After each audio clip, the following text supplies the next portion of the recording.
All right, Buff Nation, what is going on? We already got a ton of people in the house. I'm sorry I'm tardy. It is my fault.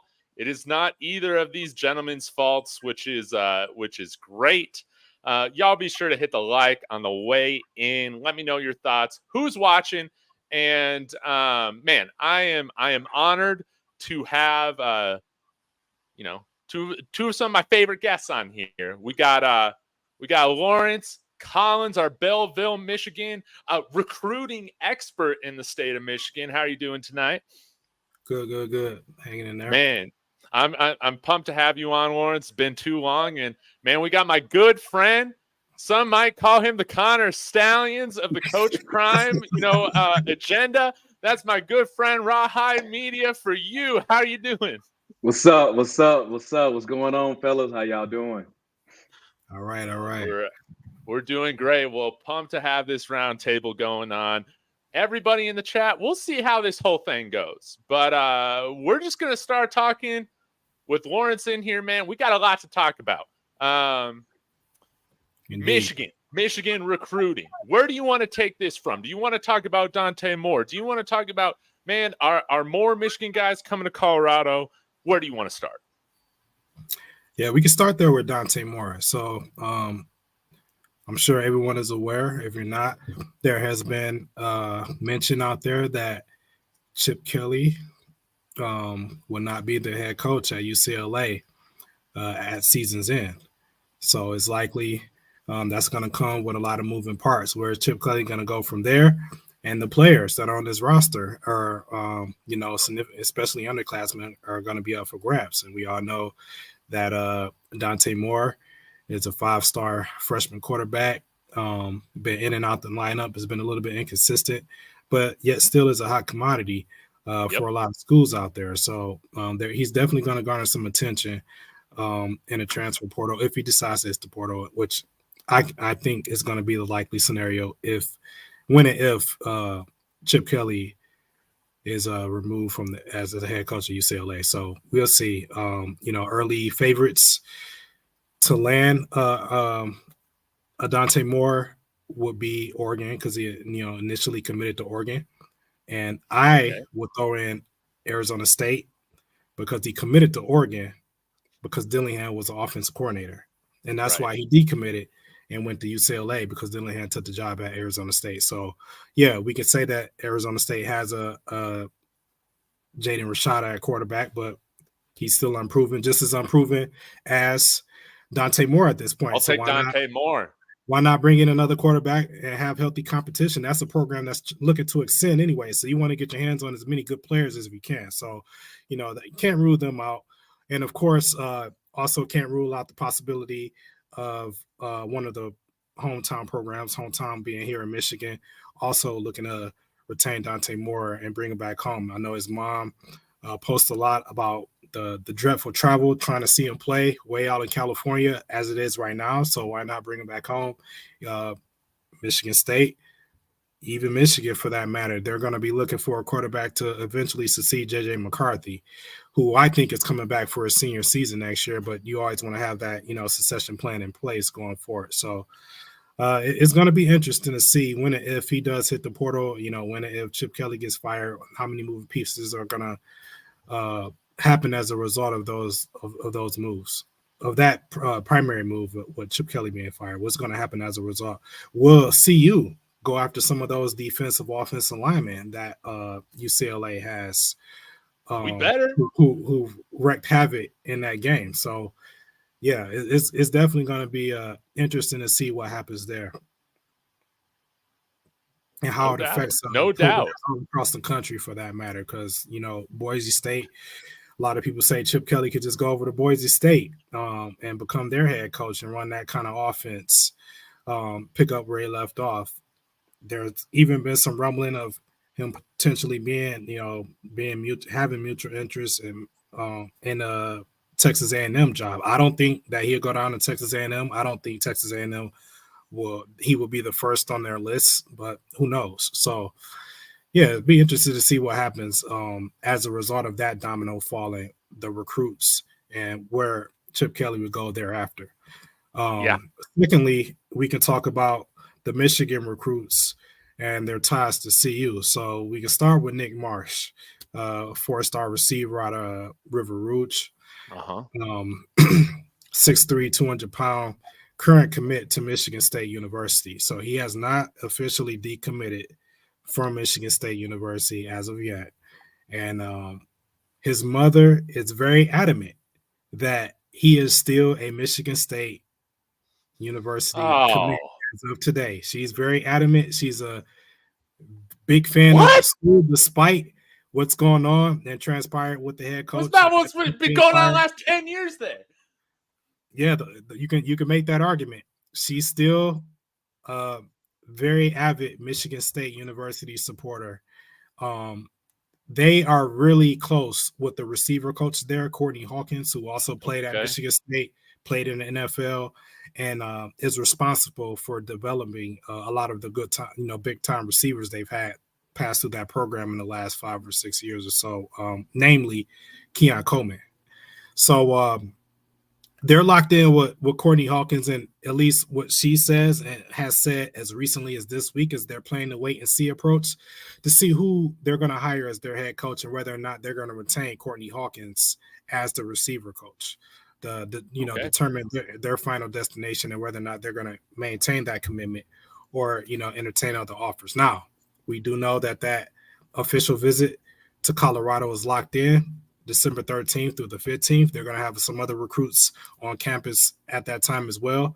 So that could be very well Coach Prime's chance to, flip Nick Marsh and close the deal and get him to commit to Colorado. I do believe that Nick Marsh is going to be an early graduate, so I think he's going to finish school in the winter. So whoever does retain his services, get him on campus early. That seems like it's going to be the likely scenario going forward. So we'll see what happens with that. But, I will say this, that Colorado is in the best place they can potentially be to flip him.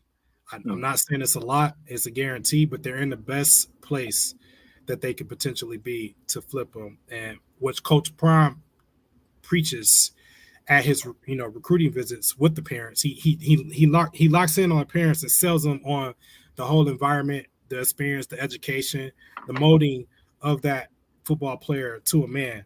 And that's what the mom is going to want to see more so than whether or not he's going to play in NIL and chasing the bag and everything like that. Because she did mention on Nick Marsh's initial visit that it was cool. She saw the celebrities and everything like that, but she didn't really get to experience the school, the day-to-day environment that Nick Marsh will be in as a CU student. So she does want to see what that's going to be like on this official visit coming up in December. So that's going to be huge to see, if they can close and get him to officially flip.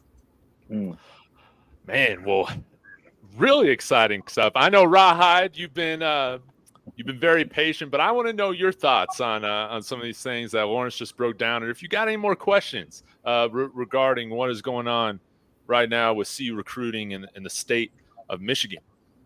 All right. I'd first like to ask Laurence about what do you think is going to be their strategy as far as Colorado and attacking position groups? I've been one to say that I would much rather them just be from the wide receiver position, high school heavy. But how do you see them attacking different position groups in respect to high school recruiting and transfer portal? So I don't think they're going to tremendously deviate from the 40-40-20 model that they established last year and more recent years at JSU. I think they're going to be pretty close to that model again. Maybe not 40-40-20, but it's going to be a little bit off from those numbers. But I don't think they're going to tremendously deviate from that model, meaning that they're going to go heavy on high school recruits and less so on the transfer portal. I think that the primary goal is going to have the number one transfer portal class yet again, but yet stay in that top 20 to top 25 range in the high school class. So and hit pretty much the residual from whatever they don't, hit on the transfer portal and have those developmental pieces that they can build on, 3 or 4 years out. So I think that's going to be the model going forward. You're going to want to get your heavy hitters, a few more heavy hitters from the high school ranks than they did last season, because you're going to have, you had a whole year now to recruit those high school guys. So I think they're still going to target some of those heavy hitters like a Jordan Seaton and probably close with him. Some of the 5-star athletes we've heard out there like a Cam Coleman, they're still going to try to get some of those high school 5-star players, but I still think they're going to be more so reliant on the players they can gain from the transfer portal and the JUCO ranks until they get to a point where they can routinely get those top 10 high school classes, and I just don't think they're there right I yet. got you.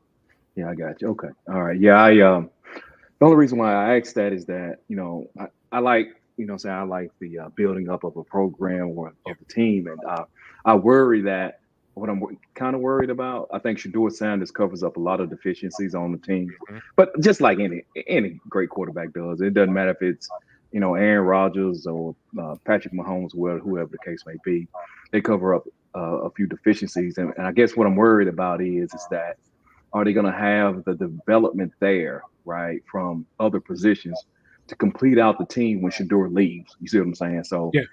I was wondering how they're really, even if I don't even know if they're even looking that far out, but I think you have to look that far out because that's right around the corner, especially now, because you might as well say this is the end of the season. Shedeur comes back, he's going to have 1 year to play.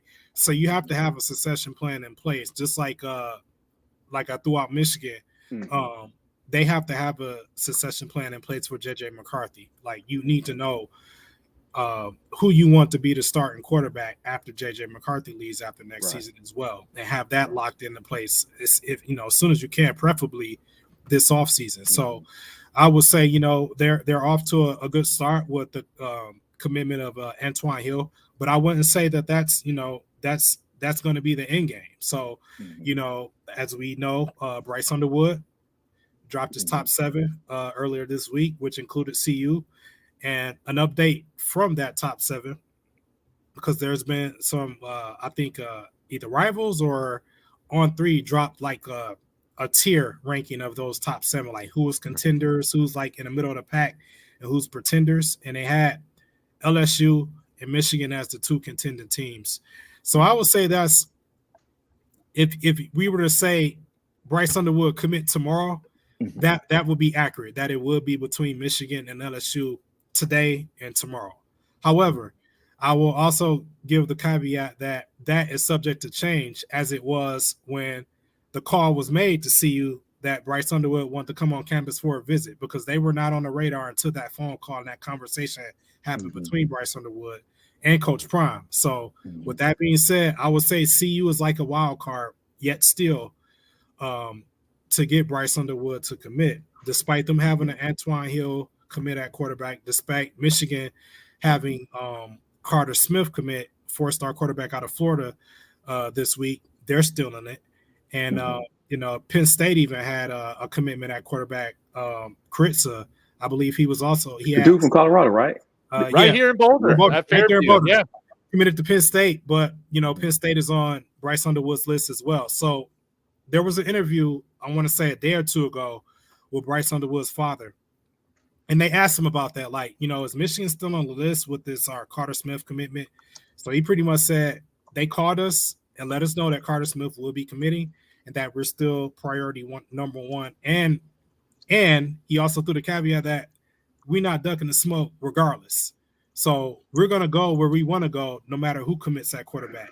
So that tells me that CU definitely has a chance at getting Underwood. It's just a matter of them showing that attention and coming in and stealing them from the momentum that LSU and Michigan has right now. Because he did, in that same interview, Bryce Underwood's father did mention that they are planning to be at the Michigan versus Ohio State game in Ann Arbor in about 9 days. They're planning to be on the field at that game. And I think Michigan is going to try to close the deal and get him to commit shortly thereafter. His commitment date is going to be January 6th. He's not coming off that, but they're going to try to lock him in by getting him in that atmosphere, because it is crazy when Michigan plays Ohio State, particularly when they play them here in Ann Arbor, Michigan. So what I hope to happen is that when Nick Marsh comes to see you on his official visit, that he brings Bryce Underwood with him. because that would sort of sway the momentum back to CU and kind of, jump them. That visit is going to happen after the Michigan Ohio State game. So, if they want them, they got to get him back on campus, in my opinion. Now, granted, his commitment date is January 6th, 2024, and he's a class of 25. So you technically will have another year to work on him if you still want him. But I would just, shoot right now and try to lock him in and get him up there with Nick Marsh. That would close the deal. That would sort of make you're playing double jeopardy there and getting both of them, locked in and say, hey, this is what you'll have if you come up here with more, with the addition of Brandon Davis Swain as well, who's also a Michigan kid. So hopefully they're watching this and, taking notes and paying attention. And hopefully, I'm just regurgitating something that's already in the works. We don't know, but a lot of moving pieces from the recruits here in Michigan, particularly with Nick Marsh and Bryce Underwood, what's to come. We'll see. Oh, okay. Okay. That's going to be exciting stuff. I think over the next month, there's going to be a lot of moving parts. There's going to be a lot of coaches going to new places. I guess before we talk about kind of this current team, what we can do coming up the next couple weeks. I want to hear y'all's thoughts right now. See if I don't think I've heard your thoughts from this specifically, Laurence. Rawhide and I have talked about this a bunch, but do you foresee any coaching changes right now, or some guys that you would like CU to target to bring in for OC or offensive line coach? Anything like that? What are your thoughts on Chip Kelly? I mean, what happens to Chip Kelly? All of that. Let me know. I would be curious to know when and if Chip Kelly is let go from UCLA. What does he want to do? We can only assume if he, even wants to coach after that. He's had a, pretty extensive coaching career. So does he want to take a year off? Sometimes they want to go in the booth and to call games for a year and relax, and he may get comfortable doing that, the rest of his time. So I want to know where his mind is before I say whether or not I want him on staff, because he may be done with it. Like, okay, I've had my run. It's time for the next generation to have a hand at this thing. So, but if he does still desire to coach, I would love for him, to be one of those guys to come in and replace Sean Lewis as offense coordinator. So, why not? I've heard some rumblings that he's, maybe not the best recruiter. He hasn't really had top classes at UCLA. I mean, honestly, he lucked up. He lucked up in getting Dante Moore, but as a strictly play caller, he was very innovative, with his time at Oregon, and even to an extent at UCLA. So for play calling duties, I think he can be creative and definitely be an asset to the CU staff if that was a desire and there was mutual interest, going back and forth with him and Coach Prime. I do know there's some mutual respect there. So yeah, that would be a name for offense coordinator. I don't know whose name out there for us at offense coordinator that I would like to see. I can only Leftwich has been thrown around a bunch. Yeah, Ryan Leftwich, sure. I mean, he's been on campus. He was on campus when Antoine Hill was on his visit, and some say that he was linked to Antoine Hill committing. So at this point, all I can say before I speculate and give my preferences for position changes and coordinator changes, there needs to be change. I think we can all agree on that there needs to be and there will be change from 23 going to 24. So all I can say is that I hope that change is solidified and in time enough so that the top recruits that are still contemplating whether or not to come to CU, that they have insurance that at least their position coaches are going to be this person, that person. And that assurance is there. Whenever they decide to make these changes official, I mean, it's kind of arbitrary at this point.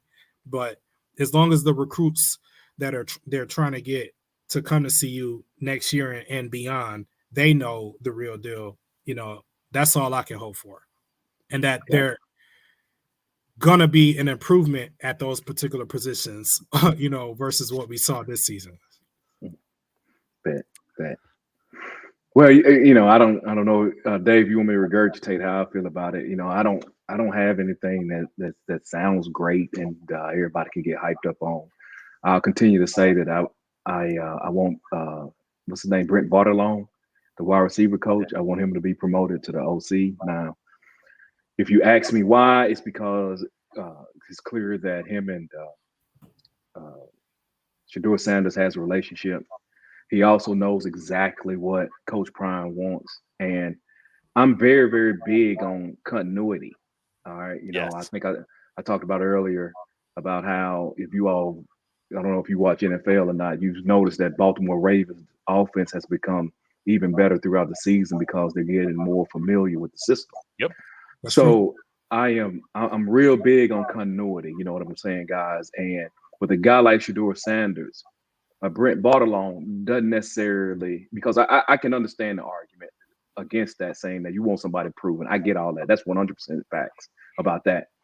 But with a guy like Shedeur Sanders and how I think he's the second best quarterback, right, in college football today, the shortcomings that a Brent Bartelone may have, he can help cover a lot of those deficiencies up, right? I mean, let's be honest about it. Brent Favre don't need a OC. Brent Favre, you know what I'm saying? He don't need that. And I think Shedeur Sanders is at this point where he needs somebody that he trusts at the OC position. So I enjoy that. In addition to that, the ancillary pieces, meaning that Brent Bartelone understands Coach Prime, how he runs his program. Because let's be honest, guys, a lot of people are traditionalists, and how he run the cameras and all that rubs some people wrong. But you don't really have to contend with that issue with a Brent Bartelone because he's been there for a few years. You see what I'm saying? So that you don't have that pushback. So I just think he would be an excellent, especially for next year, and also being able to grow into the years after Shedeur is gone. And the last piece on that is that he's a young guy. He's a college football player, and he knows the grind of recruiting. And I think when you get the Chip Kellys or you get the Byron Leftwich's, guys that's really foundational in NFL style. I mean, let's be honest. We all know that recruiting is not a good. Well, they don't view it as a positive from a coach's standpoint in college football. So I just like him. I think he'll be fiery. You know what I'm saying, as far as the grind goes. And that's why I like Brent Bartelone. But granted, it ain't flashy. I get it. You know what I'm saying? It's not. Sometimes the best moves aren't flashy, That's true. and I just want to see a little bit more balance on offense. I want to see some adjustments made. I think Pat Shurmur's doing a decent job right now, filling in on a part-time basis, I guess. And I think we took some steps as an offense this past week, and I think we should do better this week against Washington State. But, yeah, I want a guy that's coming in here that has a little bit more proven of a track record with play calling, with their offense. I think just after this experiment, whatever, clearly gone wrong, let's just not be buying out any G5 head coaches just this cycle, since we did that this last time. Let's just not do that this next time. Just get an adult in the room that can, again, we got a lot of questions on why this offense went the way it was. Maybe we'll get some of those answers on the Coach Prime Amazon documentary. That will be great, but we'll just have to see. To see. I just want everybody to be on the same page, like you said, Rawhide. But let's talk a little bit about this. I think we're all kind of feeling decently about this matchup tomorrow night against Wazoo. Yep. But I want to hear from y'all. This has kind of been a little bit of a debate on Twitter, and I think this would be fun to hear y'all's opinions on.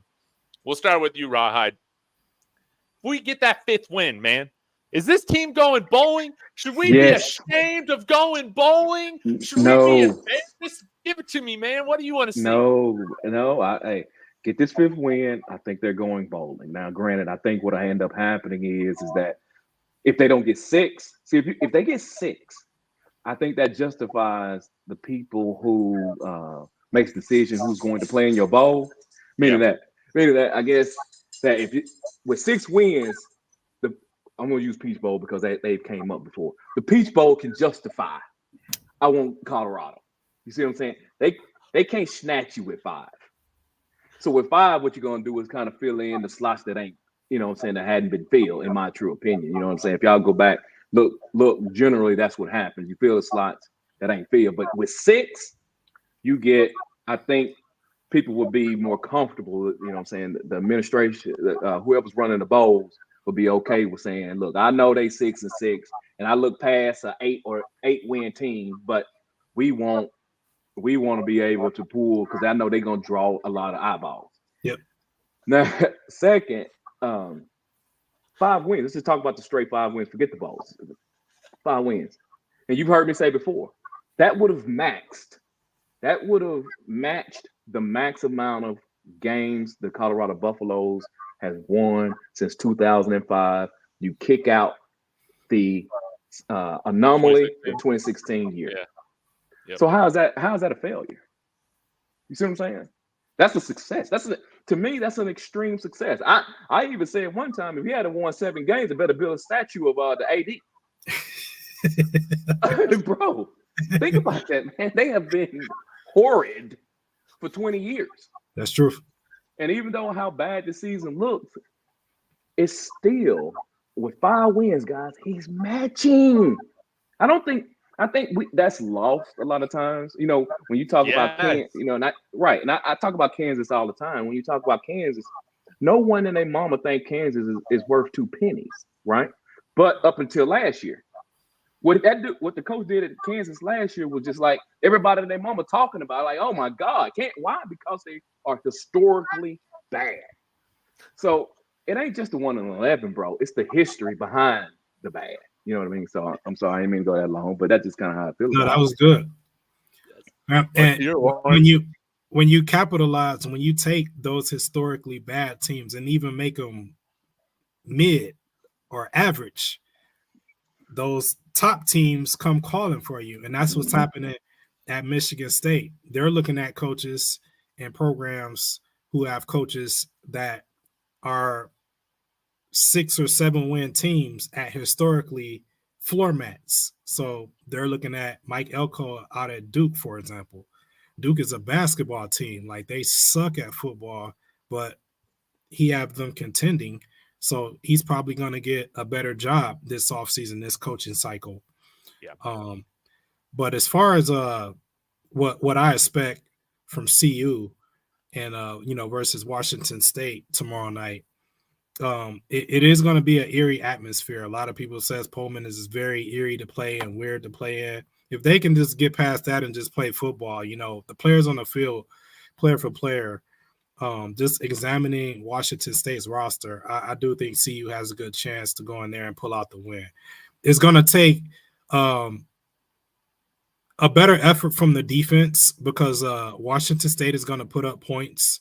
They're going to match CU, I believe, score for score.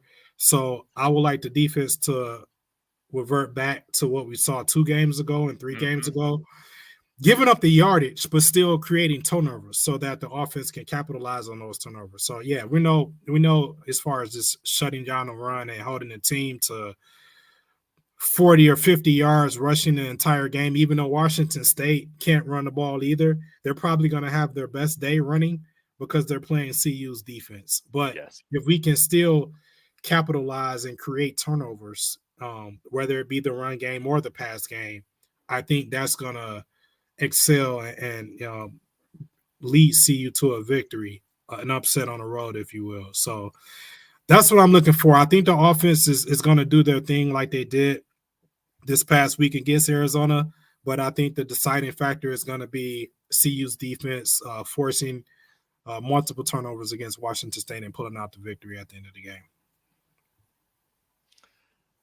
You heard it here. I'm going to give a bold prediction. This is the time we get the run game right. We run for over 150 yards. I know we ran for more against USC, but I think that would be very substantial.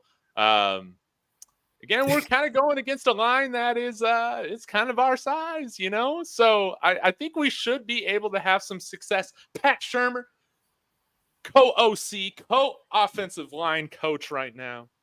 We've seen improvement with the O-line since he's been working more with the group. So I am expecting to see another jump. I'm expecting to see, maybe we go from a B. I gave Pat Shurmur a B, or like a B plus. Maybe we get out to a B plus, A minus territory in terms of the scheme, the play calls, and hopefully there are no dirt patches. I don't want us kicking field goals in any dirt patches. No. Let's make sure this game is not coming down to special teams needing to make a play. Hell no. That would be ideal for it not to come down to special teams, and just, if we do create turnovers, we turn those into touchdowns and not, settle for 3 field goals. So we have to make a decision on who we want to kick the field goal. If we want to stick with Automata or, give Feely a chance. Hopefully it doesn't even come down to that we just go in there and get the win. And, Washington State doesn't play their best game. They play a game that they've been playing in the latter half of the season and not the beginning portion of the season against CU tomorrow night. So let's see, because I think what's going to happen is this game is going to determine the momentum and the mood for them going to Utah. If they go into Pullman and they get blown out, or even if they lose a close game, they're not going to have confidence to go to Utah and win that last game on the road. So I think this game is equally important to boost confidence for the last game of the season and try to get that 6th win on the year. And no doubt. I totally agree. I totally agree with you on that, Laurence, that they need this victory. And I honestly, I'm already giving them the victory. They were plus 160. I put it on it. Oh, I got let's them go. winning. Hey, ESPN Bet has a $200 bonus bet right now on ESPN Bets, their betting platform. I was going to talk about that tomorrow, but definitely use some of those bonus bets on CU Moneyline tomorrow night, baby. Hey, I'm on it, bro. I got them winning, bro. Got them winning, man. You know what I'm saying? So I got them with my heart and my pocketbook. You know what I'm saying? Those of you who don't know what a pocketbook is, that's a wallet. And Can you tell me what a floppy disk is, Rawhide? Oh yeah, I'm definitely familiar with a floppy disk and a pocketbook. There you go, man. The 3.5 or the what was the other, the bigger one? You know what I'm saying? So yeah, I'm 10 toes down on this game. I'm 10 toes down, but I have been wrong. Also. Man, we're still up though. But hey, I think all 3 of us, we might hit some bets if CU can win these next 3. You know what I'm saying? Get to that 7th win. We're all gonna have a little bit of extra money in our pocket. Do you have a 7+ win bet going on, Laurence? I can't remember. I don't have a 7+ win bet, but I'll tell you something funny. So at the beginning, because I didn't really mess with betting apps prior to this season or anything like that. So I did get the was it under 3.5 wins, the line to start the year. So I did make money off of that. But I was just playing around with apps, and I think I went to DraftKings, and this at the time they were 3-0.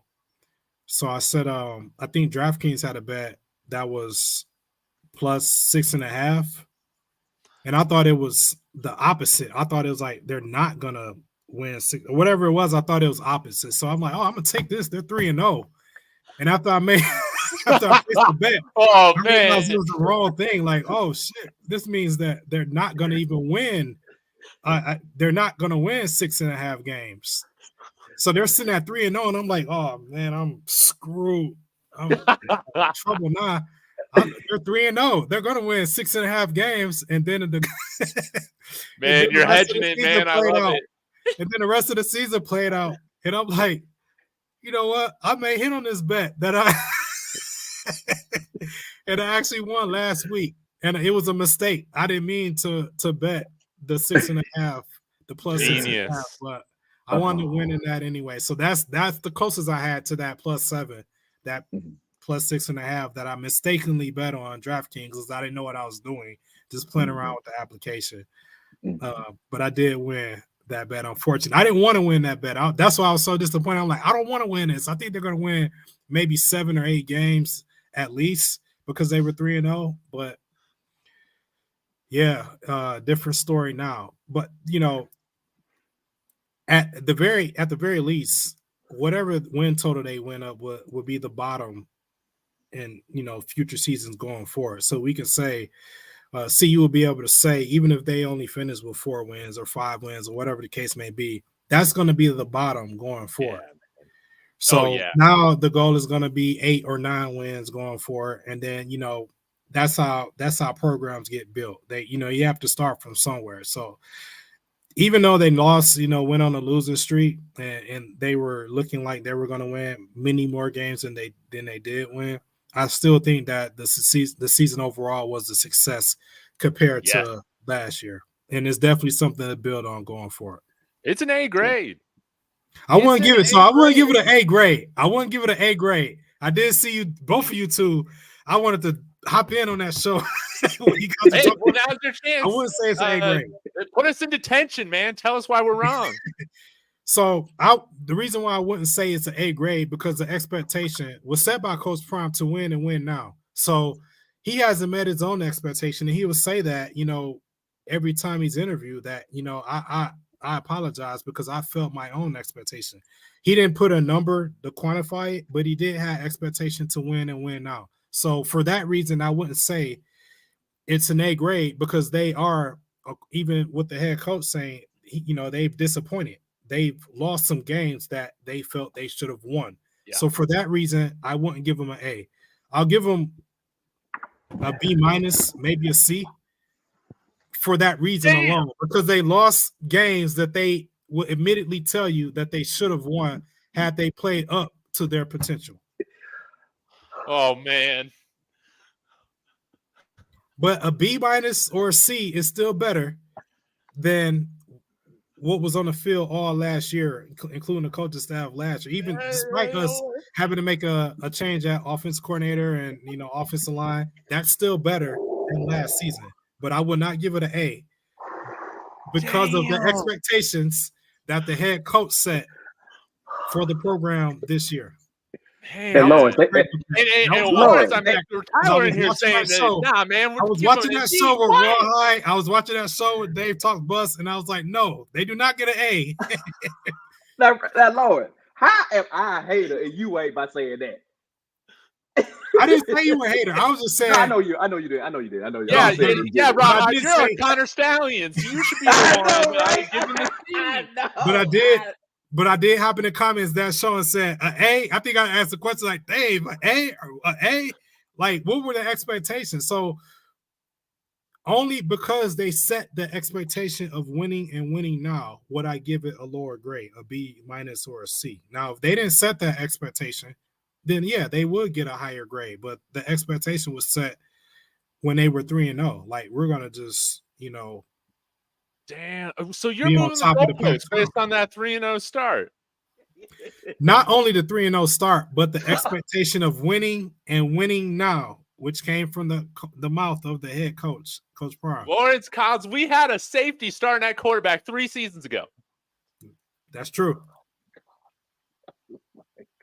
And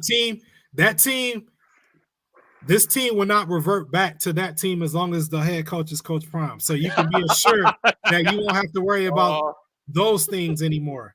You won't have to worry about a 55-inch monitor at the top of Folsom Field going forward either. They're going to replace that with a real digital monitor, and hopefully they get a new PA announcer to hype the crowd up throughout the entire game. So it's a better experience as well. But I'll tell you this, Laurence. I'll tell you this, man. Like this year for Coach Prime, it was set up perfectly because we were so bad and everything was, dead, Mountain West bound, all that. So this was like him getting a test, man, where he already has 80% of the correct answers already filled in, man.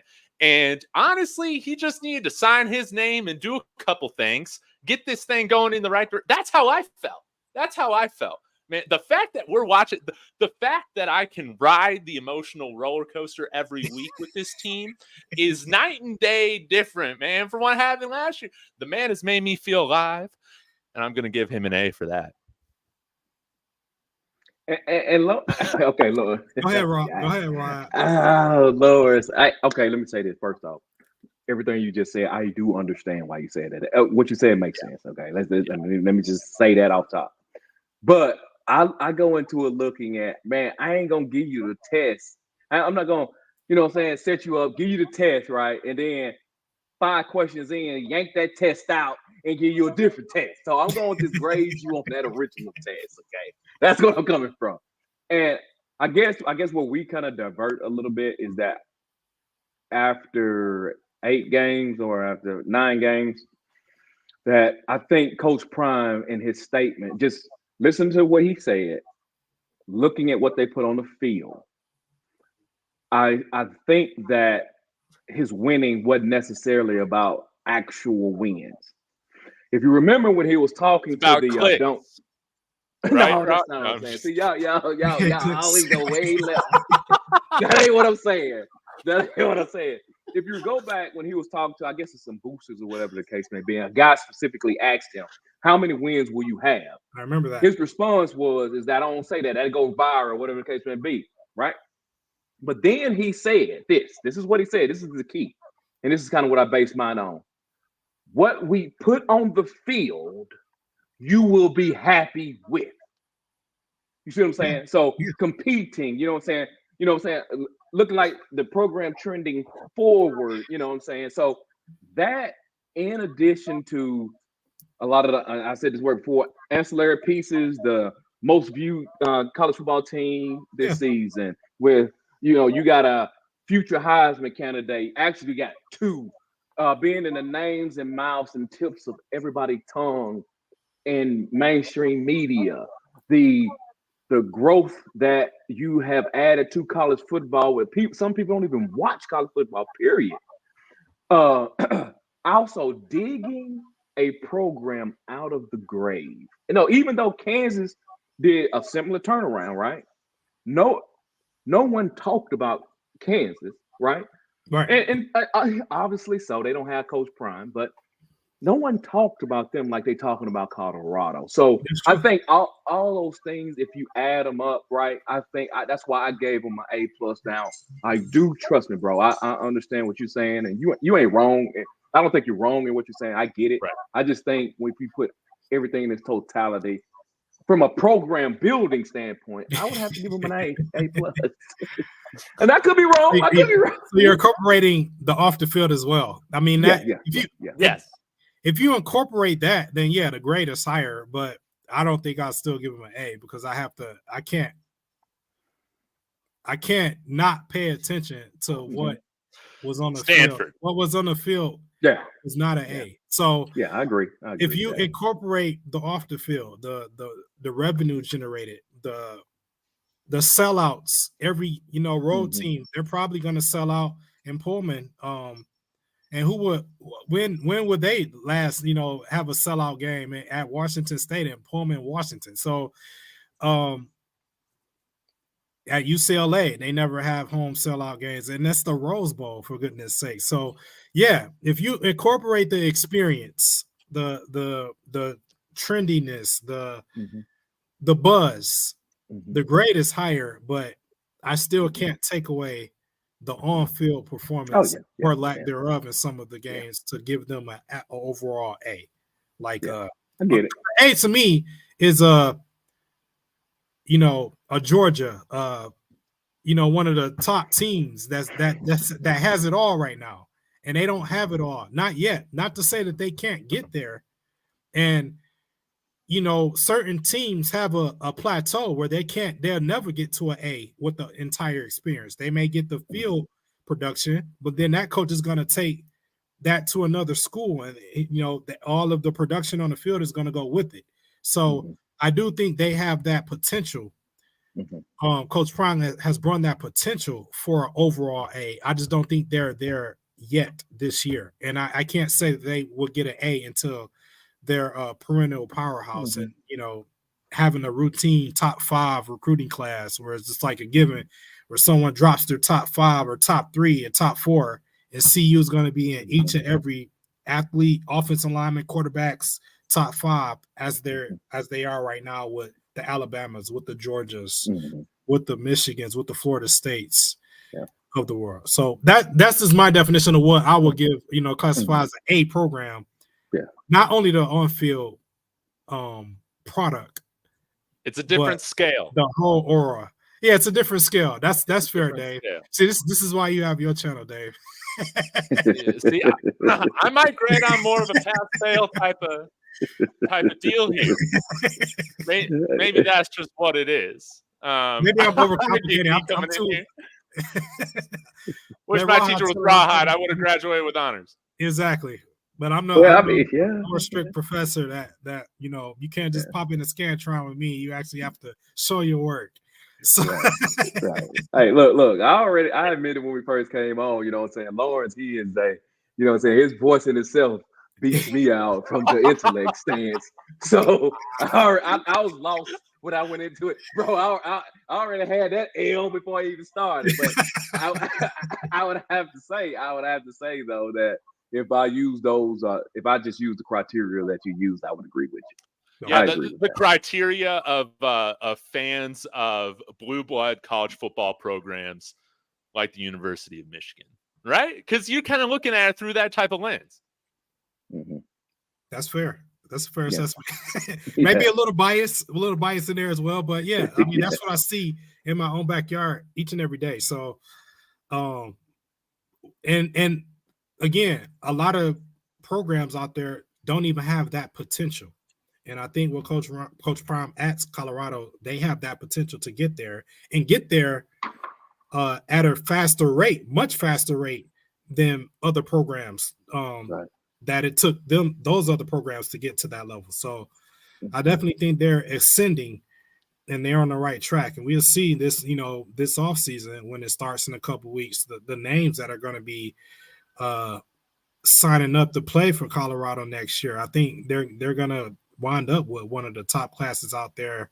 Definitely, I still think they're going to get the top transfer portal class, but I think even their high school recruiting class is going to be top 20, top 25, which is a far cry from where they are today. I think they're in the 60s right now. So that's going to show that they, have been doing the work to maintain that positive ascension to the top and be one of those blue blood programs going forward. And no doubt. I think this is a big year for that. Rawhide, were you going to say something? No. I just bro. Listen, I already knew I was out, man, when he came on. So I keep it real. You know what I'm saying, man? I mean, bro, my man. Hey, let me tell you. So Laurence got that voice, bro. You know what I'm saying? If he said, "Well, you know that if pigs they actually can fly," hey, and I'm listening to Laurence. I'm gonna say, I believe you, bro. You got me. So when you coming in with that type of power, I already lost anyway. So I'm good. Though. I mean, but on a serious note, I mean, I agree with what Laurence is saying from that standpoint. I can't argue with that. Yeah. It makes sense. But I think I might more move to judging by that kind of criteria more next year. Yeah, but I wasn't going to do that this year. That's fair. But don't get me wrong. I still get upset, man, when we do dumb things and leave wins on the table. And, we've done that this year. But, man, I want to talk a little bit more about this. If we do go to a bowl game, man, with just 5 wins, is this going to be something in which, like, you see them putting us up still just to get freaking destroyed by a ranked team, like a Peach Bowl or something like that? Do you think they find like something? I think we do have a bowl with the Mountain West, if I remember correctly. CSU is now bowl eligible. I don't know, but I'm not ever going to apologize. I know it might be embarrassing to go with 5 wins, man. I do not care. We haven't won a bowl game since 2004. I'm here for a good time, not a long time. I don't care if we've quote unquote earned it in the eyes of some. We earned it. We earned it. We've suffered long enough. That's my stance. But y'all let me know what you think in the comments too. I don't think. See, I don't see it as an embarrassment for Colorado if they go to a bowl with 5 and 7. I guess I don't see it that way. I don't think that they'll be playing in a big bowl or anything if they do make it at 5 and 7. So I think they'll have an opportunity to compete. And as you know, I'll parrot what Rob said on his show one time. You know, saying it's more important about the practice time than it is about the actual bowl game. You're saying the additional practice time. So I got to agree with him on that one. Yeah, I don't see it as being embarrassment. But again, I'm judging them from what they have been historically. You see what I'm saying? I know they won 3 in a row. Everybody was high as a kite. You know what I'm saying? Everybody high as a kite. I get it. I understand. It was amazing. Hey, even now, y'all saw how. Hey, Dave, you saw how it was after the TCU game. I'm out there doing the typewriter. So I get it. You know what I'm saying? I get it, bro. But in the end, it's kind of where they supposed to be. You know what I'm saying? Then. Yeah, I agree with that. I don't think it'll be a disappointment going to a ball game at 5 or 7 if that is the case. It happens every year. You get, that's been a complaint by some that these bowl games are oversaturated at this point, and you got 5 and 7 teams playing in a Kit Kat Bowl and Duracell Battery Bowl. Make our own bowl? Why doesn't Coach Congress make his own bowl for this year? Even if we just get to 4 wins, man, we just schedule our own bowl game, man. Imagine how livid the rest of the college football world would be if we just did that. It would be livid. I already said that's for selfish reasons because I'll be in Vegas around Christmas time. I'm hoping that they play at the Las Vegas Bowl so I can go see them play in person because I will be in Vegas that week. Put that so money down. That's just for selfish reasons that I want to see them play in the Las Vegas Bowl. And I think that's against an ACC team, if I'm not mistaken. But we'll see. Yeah, 5 and 7, 6 and 6. However they can get to a bowl game, that would definitely be an accomplishment at this point of the season. What else are you playing for? So win one of these 2 games and you're there. But, obviously the goal would be to build momentum to take this game at Pullman and, take that into Utah for the last game of the year and pull an upset, something that you can take going into the next season to say, okay, we're at least extending. You don't want to go into the offseason on a decline. I know it's going to be a different year, different players and everything like that. But if you can avoid that, it does make a difference when you ascend at the end of the year versus, decline. Yeah. Taking that momentum into next year, even though it's a long time with different players. I think that will make the world of a difference. So that's what I'm looking to see. And, whatever ball they run up in, it really doesn't matter as long as they have aspirations to play in the ball game by getting at least one more victory on the season. But hopefully. Right. I agree. We need the feeling of winning, man, going into this offseason. We need it. So hopefully we can take care of it. Did you guys see the news about Washington State and Oregon State looking to have an alliance? They're not joining the Mountain West officially, but they're going to have an alliance the next 2 years. I did see that. Yeah, what are y'all's thoughts on that whole thing? I think the judge screwed everybody else in the pack. They shouldn't have been left with that type of power. To me, it was obvious that I know people left, but you haven't officially gone until the end of the season, and I don't think they should allow them to have that much authority over the Pac-12. I don't think so. And in addition to that, what I would like to see to counter that foolishness that they're actually doing, I would like the people who deliberate about the college football playoffs and who actually designate who's a Power 5 and not to officially designate the Pac-12 is not a Power 5 conference. Because then at that point, it's all for naught. Because the only reason they're trying to hold the Pac-12 name is that there's weight that come with the Pac-12. You see what I'm saying?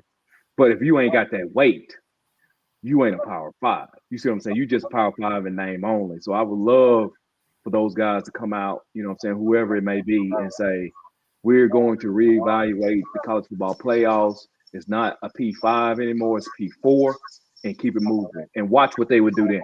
Watch the type of moves that will be made then. In addition to that, what difference does it make anyway? You still need a media deal. That's true. Hey, Apple and whoever else ain't coming for you when you are, if all you're going to be is two former low tier, bottom of the barrel Pac-12 teams, and you add some G5s. You feel what I'm saying? So you basically what you are, you the Mountain West 2.0. Yeah. So I'm a little disappointed by that. I think the judge, now if he want to sit there and throw him a bone, because are they going to be able to split the revenue between them two teams? Is that sure. what's going to happen? Yeah. So if he threw him a bone and they're going to split the revenue between those two teams, fine. But overall, somebody else. Like if I was an SEC commissioner, Big 10 commissioner, Big 12 commissioner, I'd be like, listen, it ain't a Power 5 no more. It's Power 4 minus the Pac-12, and then watch how they shrivel up over that end. You see what I'm saying? But anyway, I didn't mean to go that long on that. It kind of frustrates me a little bit. It's kind of frustrating though, bro. I agree, and I think Raw that's starting next year is essentially going to be a Power 4. I think the Pac-12 is going to be whatever they decided, or at least this interim plan is going to make them more relevant. So they're not going to be able to compete for a national title, even with the playoff expanding to 12 teams with this makeup that they have, an agreement with the Mountain West. None of them teams are going to be in contention to get one of those 12 playoff spots. So, they're going to have to rework that eventually. But, that's for them to decide. The teams that were smart migrated to other conferences. They went to the Big 12. They went to the Big 10. So, it's for them to, whatever they get, they're just getting crumbs at this point and trying to make with the crumbs that were left on the plate.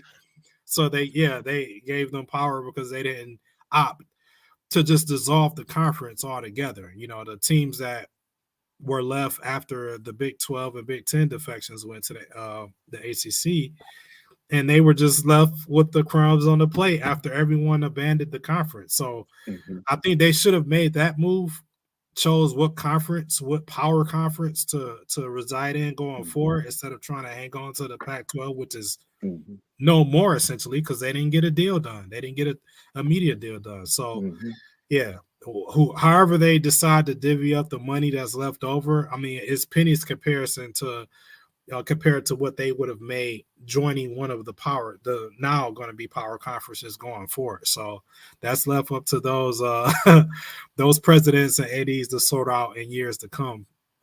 But yeah, it's like too little too late. So I'm not even concerned about what power they're going to have and how they're going to reign supreme over the teams in the Mountain West with this agreement, because all of those teams are going to be relevant in the grand scheme of things when it comes to. But attention. Right. They got, as of now, they got it, the conference champs in the Power 5, right? I think it's next year, right? Next year, it's 12, it's the next year and the next year, right? And then they go into a new agreement. Yeah. But all they got to do, one of those two teams will be in the college football playoffs, because how the stipulations is set up, because they're hanging on to the name of the Power 5. I mean, the P5. Right, in the Pac-12 name. Right, you see what I'm saying? So I'm like, they need to immediately, as soon as that judge said that, the committee should immediately went in and said, slice that, we cut it to the Power 4. Because it's BS, bro. They could go 6-6 and make it to the college football playoffs. How is set up? It's crazy. That's unfortunate. That's unfortunate, but I don't think that'll be the case for long. They'll find a way to you're right. Yeah, get out of that. I guess this is a win for Connor Johnson. In some ways, right now, our loyal Beavs fan. But man, like I said earlier this week, I know it's not really fair to the Beavers and Cougars fans, on what's happening to them. But at the end of the day, man, like. hopefully this is the last trip Colorado makes to Pullman freaking ever. Good riddance. Whatever Pat McAfee's saying about these two teams, I agree with. And that might hurt some people's feelings, but I don't want the team to be traveling out there anymore, man. I just don't. Right. Too far. Let me just say one more thing. I'm sorry, because this bothers me. I'm sorry, guys. This really bothers me, bro. A lot of people, because I read, I think it was Jungle Brother talking about billionaires leave for whatever that place may be. And I said this before, guys. This ain't nobody's fault but the Pac-12. They act like the Pac-12 commissioner was a dictator, and he said, we ain't taking this media deal. Bro, he works for the presidents. If the presidents wanted for him to take that deal, that original deal, he would have took that deal. Granted, I hear a lot of people blaming the Pac-12 commission. That ain't how it worked. The Pac-12 commission is exactly like the NFL commissioner. You work for the owners in the NFL. You work for the presidents in college football, right? They just give you the power to make the correct decision. You thought you was better than what you want. Second, because I had the same argument with some Pac-12 people, man. You know what I'm saying? I'm like, second, bro. He was talking, it's about Mark. I said, no, it ain't. It's about, do you put a good product on the field? Oregon State, Washington State, all y'all had to do is put a good product on the field. People would have tuned into you. People tuning into you all now. Did nobody know who Colorado was? The most watched team in the Pac-12 in the whole country. That's y'all fault. Y'all didn't play good football. You didn't carry. It's Stanford's fault because they don't want to invest in college football. It's Cal's fault. They don't want to invest in college football. You see what I'm saying, bro? Hey, it's Oregon State fault. I'm sorry. It is what it is. Small market or whatever the case may be. Y'all need to go to Auburn, Alabama. Ain't nobody down there.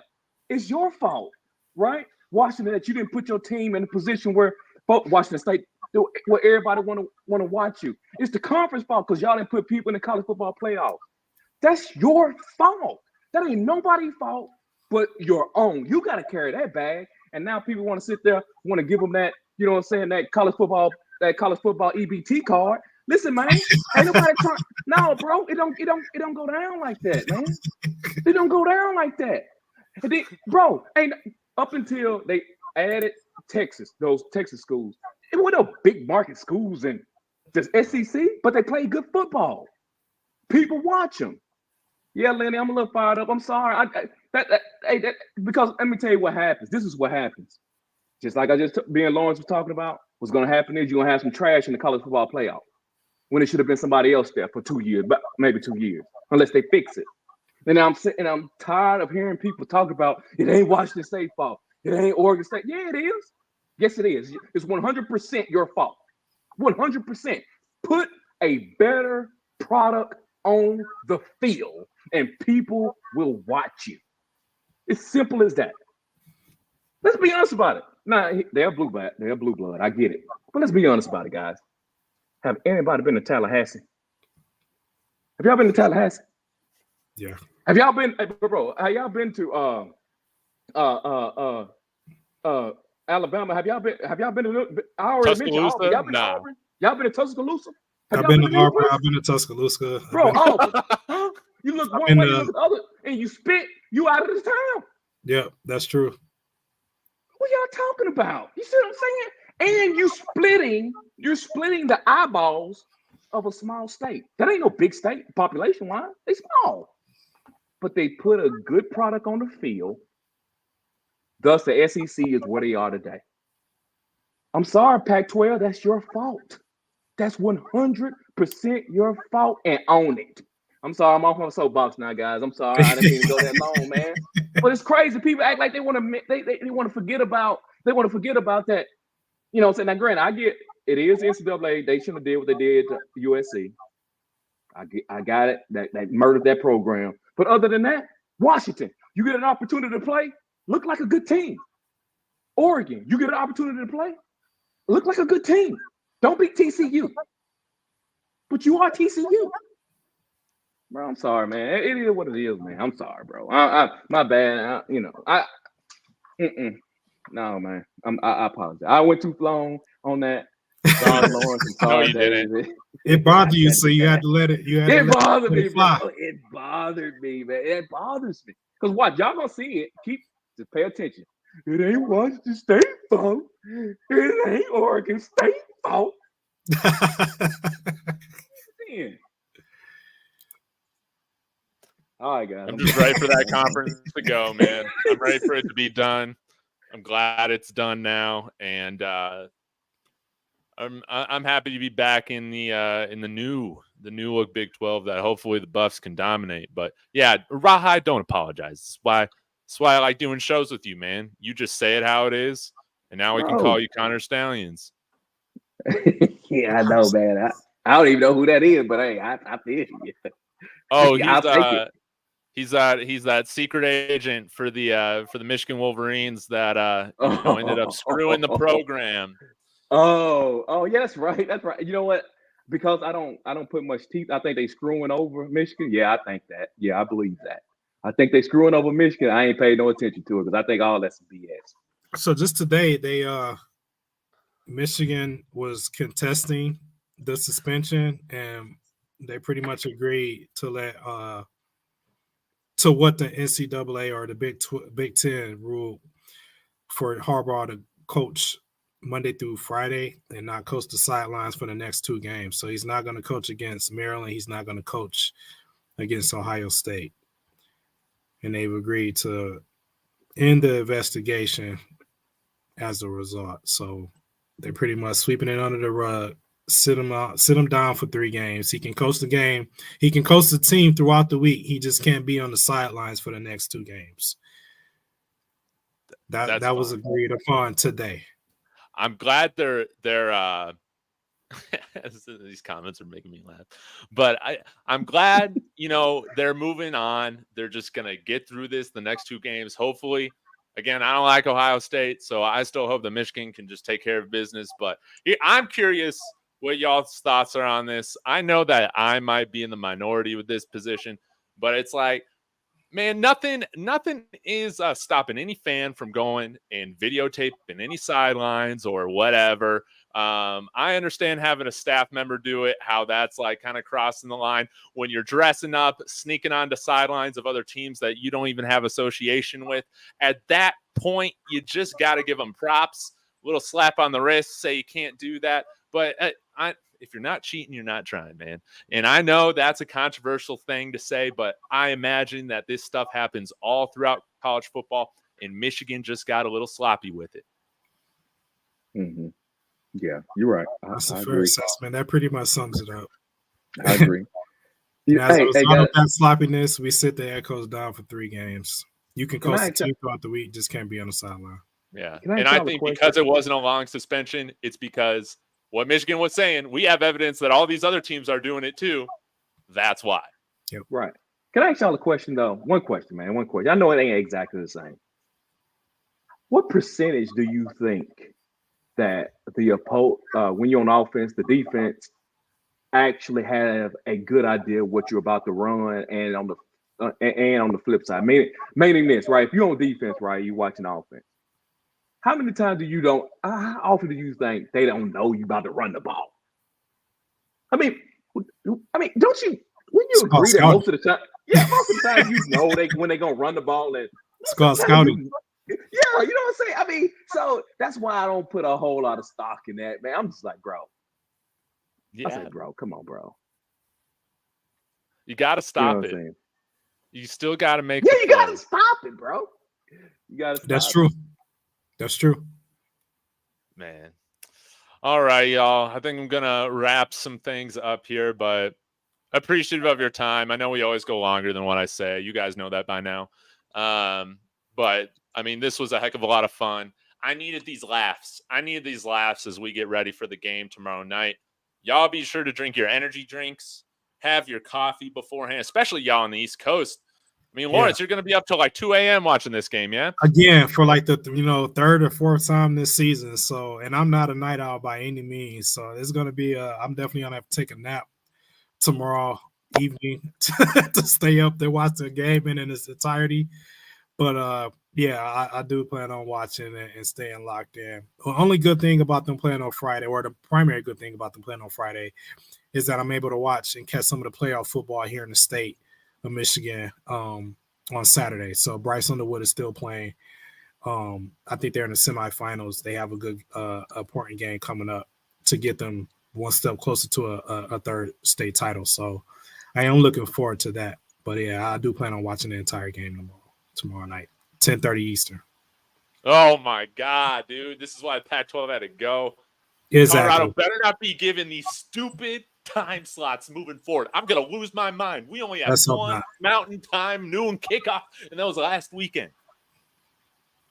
Let's hope everything Rawhide said was for a reason, and that we can, and that's part of the exiting of the Pac-12. These the 10:30 Eastern time kickoffs. We don't have to worry about that in the Big 12 because we'll be one of the most Western located teams. I know Arizona State is still going to be there, but hopefully they still can work something out where they don't have to worry about these late start times. But we'll see. Man, I got to give a shout out to Mitch B. Thanks for the fun commentary. I hope y'all win for your own mental health. That is greatly appreciated. Thank you, Mitch. It's going to be fun, man. It's going to be fun. Rod, I know, Laurence, you don't got your channel yet, but you should start one. But Rawhide, let the people know. Got any special videos coming up soon? Yeah, I'll be on later tonight after the Baltimore and Cincinnati game, talking about it, and you know what I'm saying, and just let those who listen to me know I took an L on recruiting yesterday, so I don't have any shame in admitting that. But in What'd you take addition, an L on? oh man, it's just, bro, I ain't gonna bore you with it. Trust me, it was something that I said, and it didn't turn out 100% true. It was like 50% true. So. Oh, see, Bailey even concurred. My dog even concurred that, you know what I'm saying, those other folks was hating on me. You know what I mean? So that was so funny. Yeah, you know what I'm saying? So I get it. And you know what I'm saying? So it is what it is. And you know, Laurence, what I have noticed that is, see, if I had a voice like Laurence, they would think I'm less of a hater, even though I was more positive on Colorado today. You know what I'm saying? I'm gonna work on it, Laurence. I'm gonna work on it. It is what it is. I'm too country, bro. I was born in the sticks. It is what it is, man. So that's all I got. That's all I got, Dave. Oh man, that's so funny. That's so funny. Well, yeah, hopefully we can do one of these roundtables again soon. I mean, we need to be celebrating when we get this 5th win, baby, Sure. and shove it in the faces of all the other five-win teams that we're going to be the one going bowling. That's what I'm talking about. That's what I want. So, guys, I appreciate the comments. The chat thread was lit tonight. Keep it up. It was awesome. Thank you so much. Y'all go tune in to Rawhide later tonight. And as always, go Buffs. Go Buffs. Go Buffs. Guys.